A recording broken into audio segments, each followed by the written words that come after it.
Who else remember when the president, Senator Tinubu, said that it gives him pleasure when he see the opposition political parties in this array?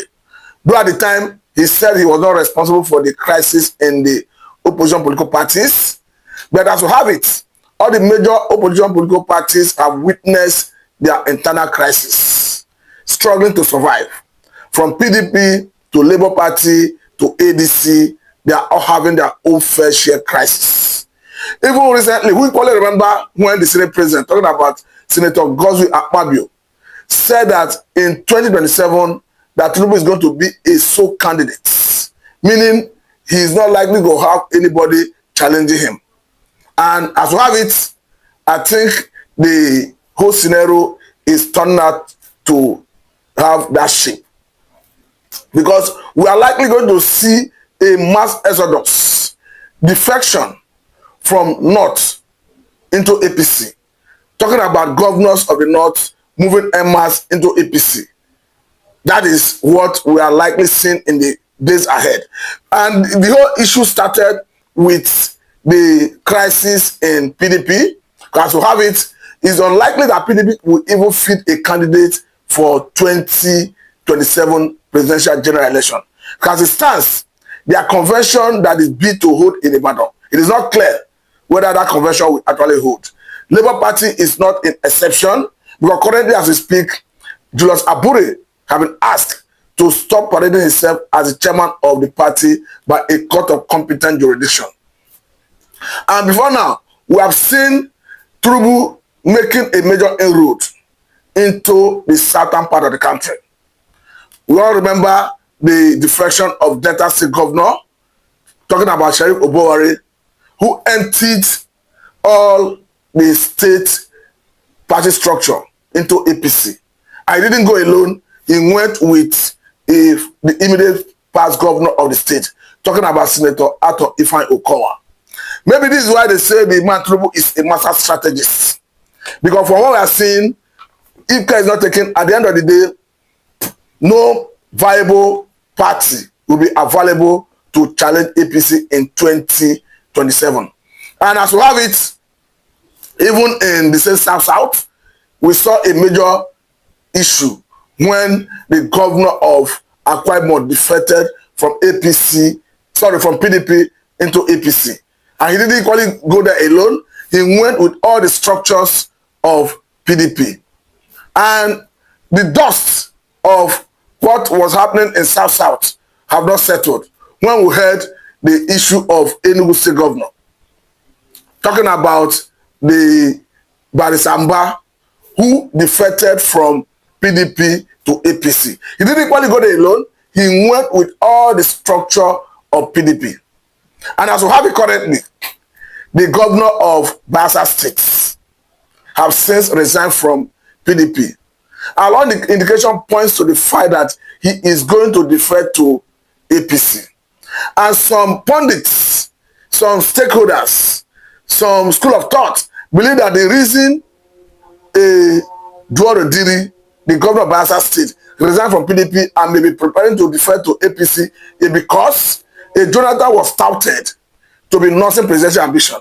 So it is believed in some quarters that the presidential handlers, those who are doing the game for Tinubu himself, may have wanted to use that to discourage a Jonathan from throwing his hat into the ring. Because if you look back and discover that the governor of his state, and he's equally from the PDP, is no longer in the PDP, that is already in APC, that in itself is a very strong signal that he have lost his base.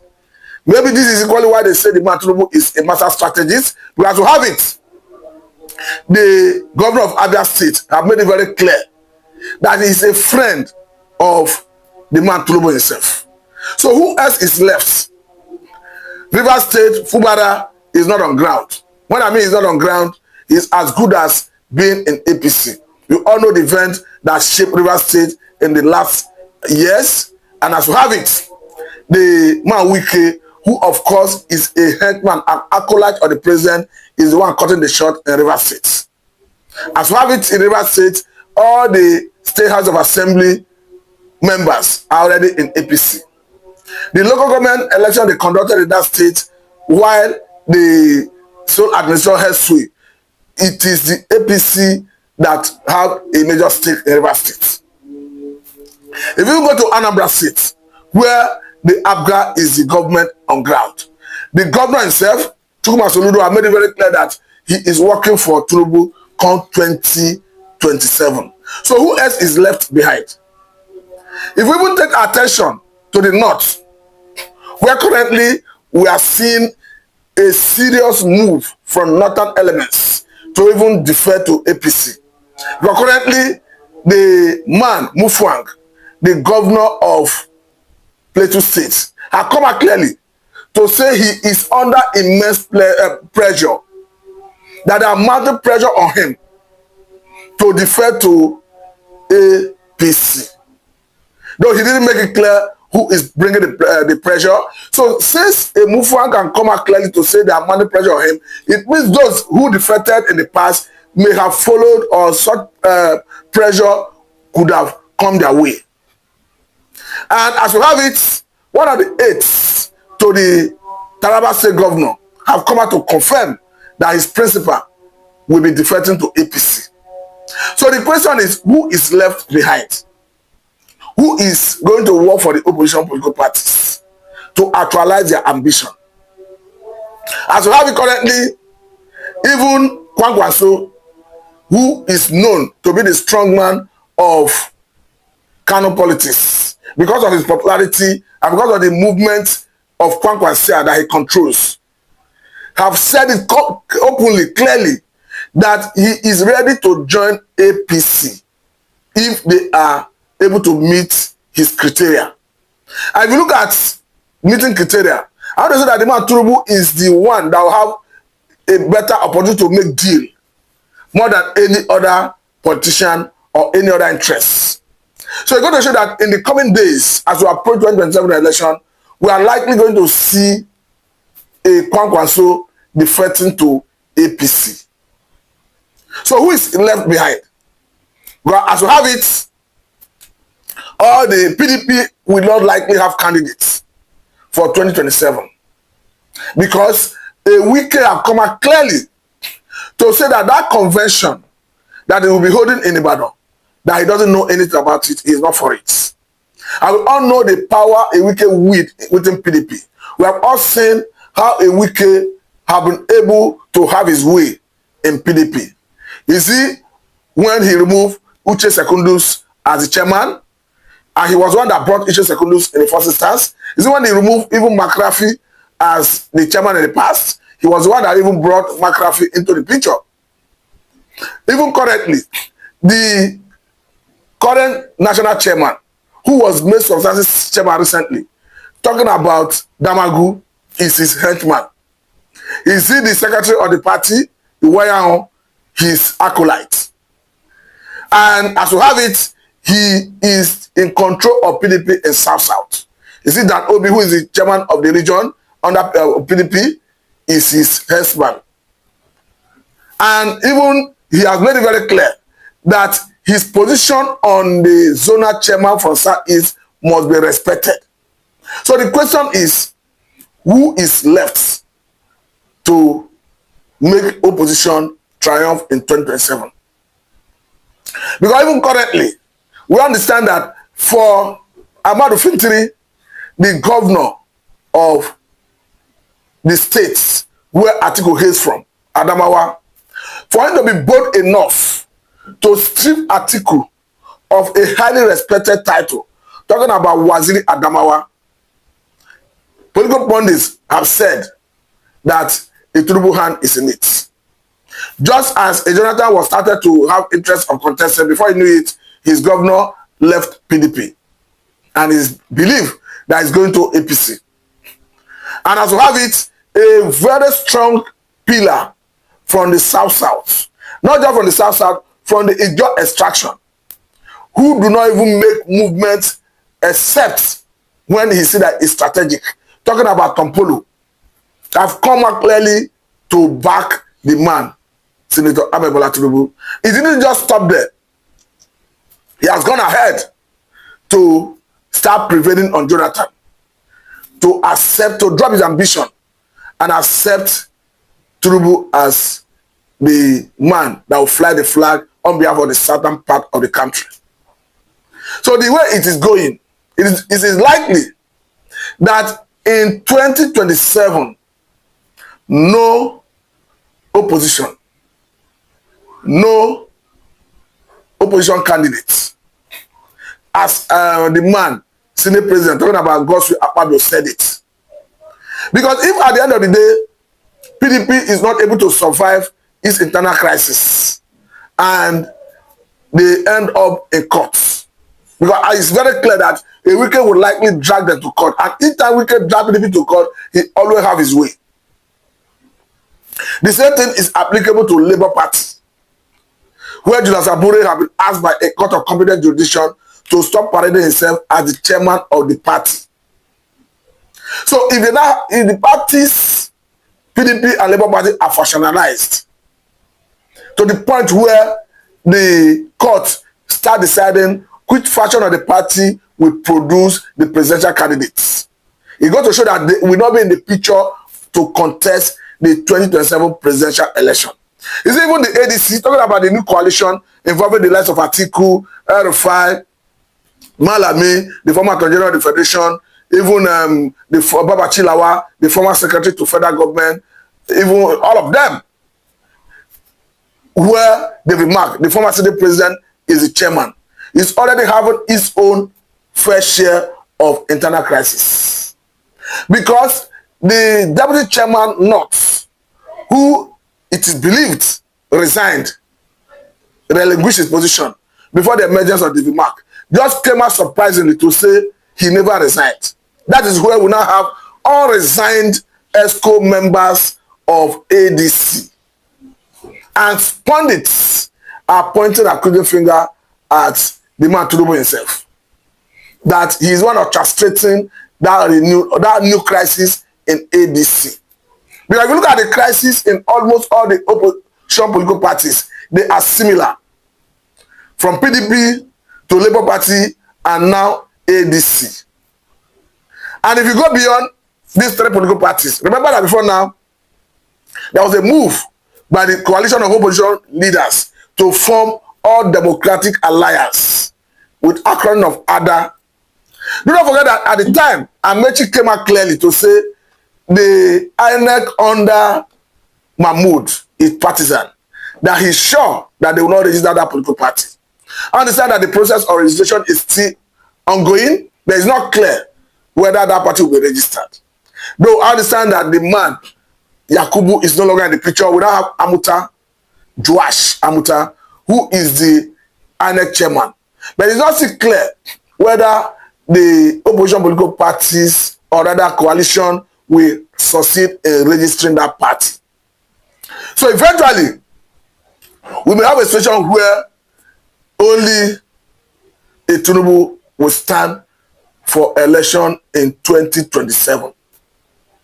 And once that happens, it means the electors, voters, will just merely go to the pool just for going sick, and at the end of the day, the man Tinubu will be declared the winner.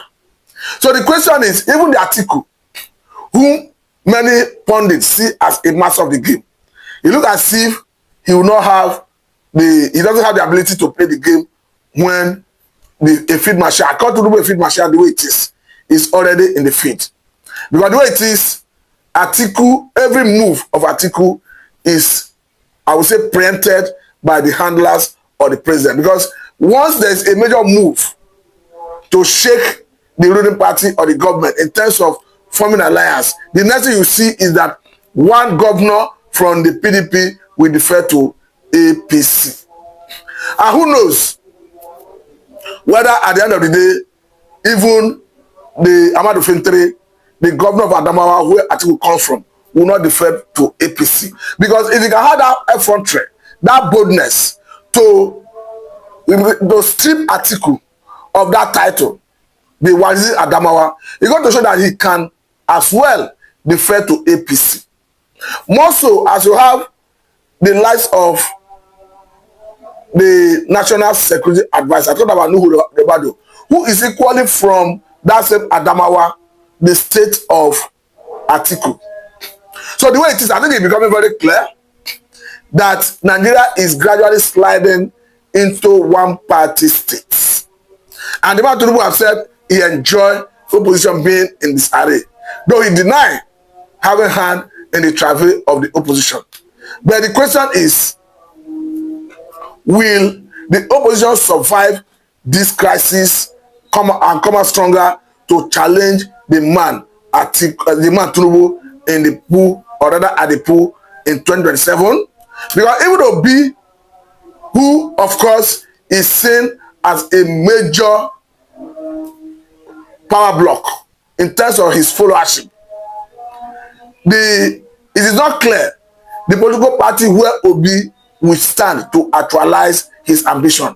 Because I want to say that even as we speak, the Obedient movement, the Obedient family, still believe in Obi 100%. But the argument is, you need a platform first. You need a political party to actualize your ambition beyond the Obedient movement. Because in Nigerian constitution, they say it is the only party, political party, that can sponsor a candidate. You cannot stand as an independent candidate. So I think that is the greatest predicament of the man Obi currently. That is where I say the man Tinubu is holding Obi in the truth. He's even holding an article in the truth. Because the argument is, where will you contest, where will you, quick platform, quick party will you use to contest the election? And I must say that by extension, the Tinubu is holding the North, even the Fulani, in the truth. Because how will they, even the Fulanis who are governizing now, because I understand that anytime the Fulani is out of power, all their attention, all their strategy is to see how to stage back to Asurok. Because even the likes of Erifai, who have now come and become a very serious critic of the government, was in the vanguard of those who synergized, who collaborated, who formed alliance with even Tinubu in the past to remove a Jonathan from office in 2015. But the question is, even with the alliance with the opposition we are seeing in the North, particularly driven by some Fulani elements, what is the guarantee that they will have what it takes to unseat the man Tinubu, considering the dynamics of the moment? We understand that when it comes to power of incumbency in Nigeria, what people are looking at, what people are saying is who controls the police. Though it's unfortunate anyway, because ordinarily it is not about who controls the police. Power of incumbency ought to be what you have done, haven't given the opportunity to govern, what you have done in your time as the president, as the governor, as the case may be, to bring dividends of democracy to the people who count in your favor. That is what power of incumbency ought to mean. But in Nigeria, it is in the contrary. Power of incumbency means your ability to control the police, to control the army, to control the navy, to control the DSS, and all the security agencies. And as we have it, all the security agencies are part of election management.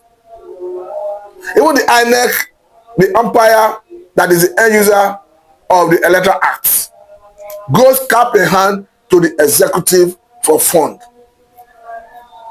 So the question is, how will the opposition actualize their dream? I think this is a very big and Herculean task for the man Atiku himself, for the man Erifai, Babachi Lawa, Malami, P2B, even the man Rotimi Amici, the former governor of Rivers State. We have to say that the way it is, we must, if the opposition must make any impact in 2027, they must look beyond ADC. But as far as I'm concerned, ADC is not likely to have a candidate in that election. They must look beyond ADC. They must look beyond PDP. They must look beyond Labor Party. Another question is, should P2B be on the ballots? Atiku on the ballots? Maybe a Jonathan on the ballots? Can opposition muster enough votes to unseat a Nigerian sitting president, Senator Tinubu, who is seen as a field marshal currently? I doubt whether they will have that ability. And another issue is, because I've seen many obedient movement family members who have made it clear that an Obi cannot deputize Atiku. That Obi must be on the ballot. So the question is, if his Obi is on the ballot, Atiku is on the ballot, and perhaps a Jonathan is on the ballot, is it still possible for the opposition to muster enough votes to defeat the man Tinubu in their individual capacity? We understand that in 2023 presidential election, the man Tinubu garnered about 8.7 million votes, while an Atiku garnered about, that's according to the result declared by INEC anyway, while an Atiku garnered about 7.7 million votes. Obi garnered about 6.something million votes. Then the man Kwangwanso 1 million and something votes. So the question now is, we understand that in that 2023 presidential election, the vote of the opposition was fragmented. So if Obi is going to be on the ballot, an Atiku on the ballot, and perhaps a Jonathan on the ballot, that automatically renders the opposition fragmenting their votes. So do we confidently say that when the vote of the opposition is fragmented, that they can still, in all honesty, muster enough vote to unseat the man Tinubu? I think we watch out as event unfold itself. But meanwhile, I must say a very big thank you for your time. This is Satellite Media, and I'm Mr. Matthew.